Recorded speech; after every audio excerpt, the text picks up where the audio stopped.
اس کے احکام انتہائی عمدہ تقوی، خوف باری تعالیٰ اور پاکیزگی پر مبنی ہیں۔ اسلام جہاں ظاہری گندگی سے بچنے کی اپیل کرتا ہے، اس کے ساتھ ساتھ ایسے انتظام بھی انسانوں کو دیتا ہے جس سے ہر فرد کی روحانی تربیت بھی ہوتی ہے۔ اسلام نے والدین کے لیے جہاں انہیں خود گناہ کے کاموں سے بچنے کی تلقین کی ہے، وہاں پر ان کے بچوں کے لیے بھی حکم صادر فرمائے ہیں۔ حضرت عبداللہ بن عمر رضی اللہ تعالی عنہ بیان کرتے ہیں کہ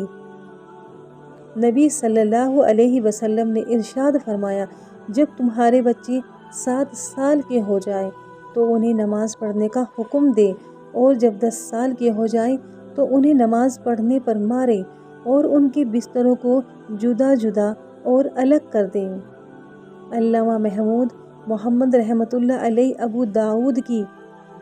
شرح میں لکھتے ہیں کہ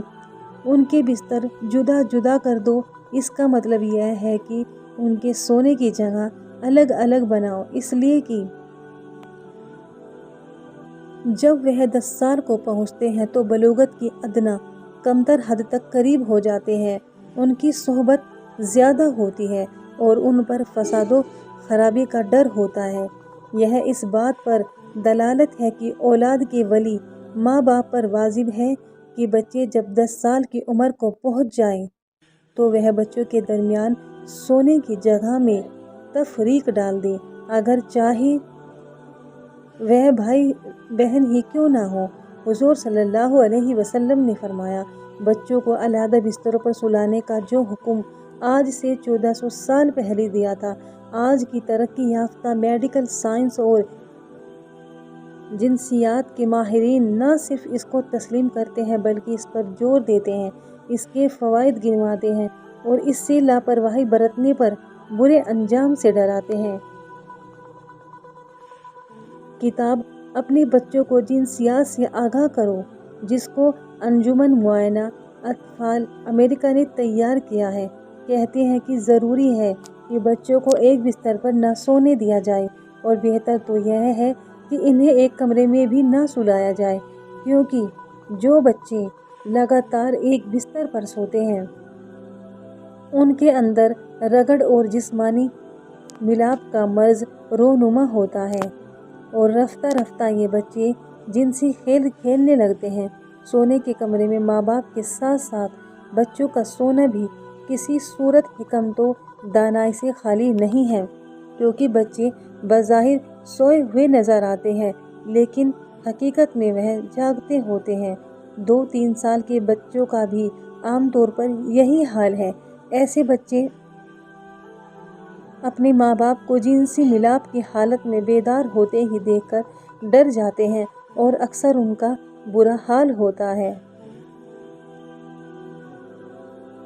بعض اوقات ایسا بھی ہوتا ہے کہ رات کی گہری سیاہی بھی ان کی آنکھوں پر پردہ نہیں ڈال سکتی، اس لیے کہ حرکتوں اور سکنات سے بھی چھوٹے بچوں کی نیند اچٹ ہو جاتی ہے،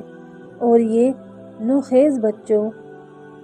میں جنسی بہرہ روی کے جراثیم سرایت کر جاتے ہیں اور شروع سے ہی ان کی عادتیں بھی بگڑنے لگتی ہیں۔ ان عوارض کی کڑیوں کو ہم نہایت آسانی کے ساتھ بستر علیحدہ نہ کرنے کی صورت میں جوڑ سکتے ہیں، جس میں بچے ماں باپ کے ساتھ ایک کمرے میں سوتے ہیں اور ان کی حرکتوں سے متاثر ہوتے ہیں، جبکہ شریعت اور عقل کی روح سے اس کی سخت ممانعت وارد ہوئی ہے۔ اس لیے ماں باپ کو اس سلسلے میں بڑی احتیاط اور سخت پرہیز کی ضرورت ہے۔ علامہ مناوی جامع صغیر کی شرح میں لکھتے ہیں کہ جب تمہاری اولاد 10 برس کی عمر کو پہنچ جائے تو ان کے وہ بستر جہاں وہ سوتے ہیں جدا کر دو، شہوت کی مصیبتوں سے ڈرتے ہوئے، اگرچہ 2 بہنیں ہی کیوں نہ ہوں۔ اس طرح ایک روایت سے حضور پاک صلی اللہ علیہ وسلم نے ارشاد فرمایا کہ مرد مرد کی ستر شرمگاہ کی طرف نہ دیکھے اور نہ ہی عورت عورت کی ستر کی طرف دیکھے، اور مرد ایک مرد کے ساتھ ایک کپڑے میں جمع نہ ہو اور نہ عورت عورت کے ساتھ ایک کپڑے میں جمع ہو۔ اس حدیث میں بھی یہ حکمت پیش نظر ہے کہ مرد و زن برائی سے محفوظ رہے اور اپنے آپ کو گناہوں سے بچائے رکھے، کیونکہ جب تنہائی اور ایک ہی بستر میں انہیں سونے کی جگہ ملتی ہے تو شیطانیت کا دروازہ کھلنے میں دیر نہیں لگتی۔ تو اسلام نے اس دروازے کو بند کرنے کے لیے یہ تعلیم دی ہے کہ 10 سال جو شعوری عمر کی ابتدا ہوتی ہے اس سے ہی پابندی کر دی جائے تاکہ برائی کے راستے بند ہو جائیں۔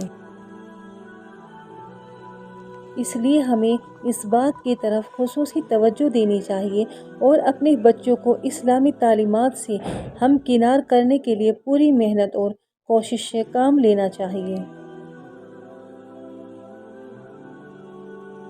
دوستو، اگر ویڈیو پسند آئی ہو تو چینل کو ابھی سبسکرائب کریں اور بیل آئیکن کو بھی دبا دیں تاکہ جب بھی ایسی پیاری